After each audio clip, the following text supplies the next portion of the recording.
परमेश्वर के अति पवित्र नाम की महिमा आज की सुबह होने पाए। जल्दी आने वाले प्रभु यीशु मसीह के धन्य नाम से मुझे सुनने वाले मेरे श्रोताओं के साथ मेरा स्नेह अभिवादन बांटता हूँ। दूसरा इतिहास अध्याय 20 का 30वां वाक्य। और यहोशापात के राज्य को चैन मिला, क्योंकि उसके परमेश्वर ने उसको चारों ओर से विश्राम दिया। अनुग्रहित वचन में से परमेश्वर के द्वारा विश्राम, इस विषय पर मनन करने के लिए परमेश्वर हम सबको कृपा देने पाए। 21वीं सदी के 21वें साल में सब लोगों की एक ही इच्छा है या एक ही आशा है, विश्राम। बिना विश्राम या शांति के हम हमारे जीवन के बारे में सोच भी नहीं सकते।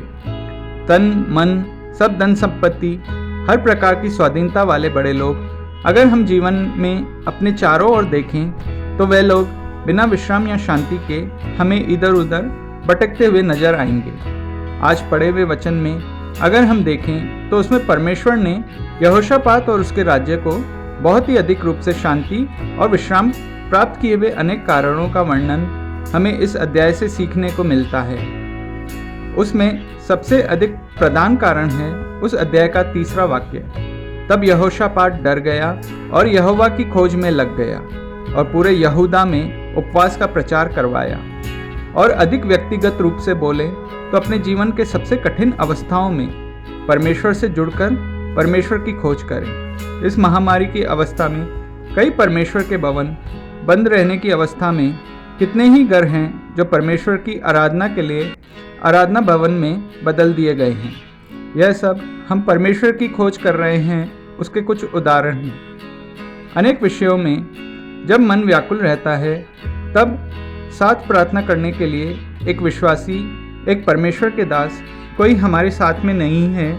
ऐसी अवस्था में अकेले बैठकर परमेश्वर से प्रार्थना करके परमेश्वर की खोज करने के लिए परमेश्वर ने इन दिनों हमें कितने अवसर दान दिए हैं। अनेक लोगों की आराधना और उपवास, आराधनालय बंद रहने के कारण उनकी वह आदतें छूट गई। लेकिन कुछ ऐसे भी लोग हैं जिन्होंने अपनी आराधना और उपवास को इन परिस्थितियों के चलते अपने भवन में इन सब के लिए समय निकालकर अपनी इस आदत को जारी रखा। उसके लिए मैं परमेश्वर का धन्यवाद देता हूँ। एक गृहिणी की गवाही मुझे कुछ इस प्रकार से याद आई। उनके पति एक बहुत अच्छे पढ़े लिखे चिकित्सक थे। उसके बावजूद उनका खुद का शरीर लकवे की बीमारी से ग्रसित होकर एक ऐसा समय आया जब उनका पूरा शरीर लकवे से ग्रसित हो गया और कुछ न करने वाली अवस्था में आ गए। अपने हाथों को उठाकर परमेश्वर को धन्यवाद के रूप में जय करने की भी उनके शरीर की अवस्था नहीं थी। उनका बड़ा बेटा जो कि एक इंजीनियर था, एक कार दुर्घटना में उसकी मृत्यु हो गई। एक बेटी थी जो कि रोगी थी। इन सारी कठिनाइयों के चलते वह माँ दुख और कष्ट में जी रही थी। लेकिन फिर भी इतने अधिक दुखद परिस्थितियों के बावजूद उस माता ने कहा, जब भी मुझे बहुत अधिक दुख होता है तब मैं एक कमरे में जाकर खुद को बंद करके अपने हृदय की सारी परेशानियों, सारी कठिनाइयों को परमेश्वर के सम्मुख समर्पित कर देती हूँ। मेरी आंखें आंसू से भर जाती हैं। समय किस तरह से बीत जाता है मुझे पता ही नहीं चलता। लेकिन इन सब के बाद जब मैं उठती हूँ तो मुझे मेरे अंदर शांति और एक नया जोश अनुभव होता है। उस मिले हुए शांति और जोश के साथ मैं अपने कमरे से बाहर आती हूँ।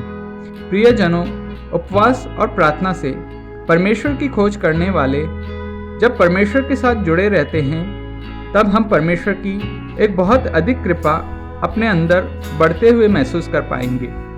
प्रभु की कृपा हमारे व्याकुल मन को शांति प्रदान करता है, हमारे शरीर को जान देता है, हमारे लड़खड़ाते हुए पैरों को स्थिर और दृढ़ करता है, हमारे हाथों को बल देता है और उसके अलावा जो कोई हमें दे नहीं सकता और कोई महसूस न कर पाने वाला एक अलग ही अनुभव परमेश्वर हमें देता है। हम हमारे हर प्रकार की दुख, कठिनाइयाँ या दरिद्रता की अवस्था में परमेश्वर से जुड़े रहें। हम परमेश्वर में और परमेश्वर हम में वास करने वाले उस बहुमूल्य अनुभव हमें बड़ी से बड़ी कठिनाइयों से मुक्ति दिलाने के लिए काफ़ी है। किसी कारण अगर हम अपने परेशानियों से ना निकल पाएं तो भी उन परेशानियों का मुकाबला करने के लिए परमेश्वर हमारे जीवन में एक विश्राम या शांति देगा। आज की अनुग्रहित सुबह परमेश्वर मुझे सुनने वाले मेरे सभी श्रोताओं को उनके जीवन में आत्मिक शांति देने पाए। आप सबका दिन शुभ हो। जय मसीह की।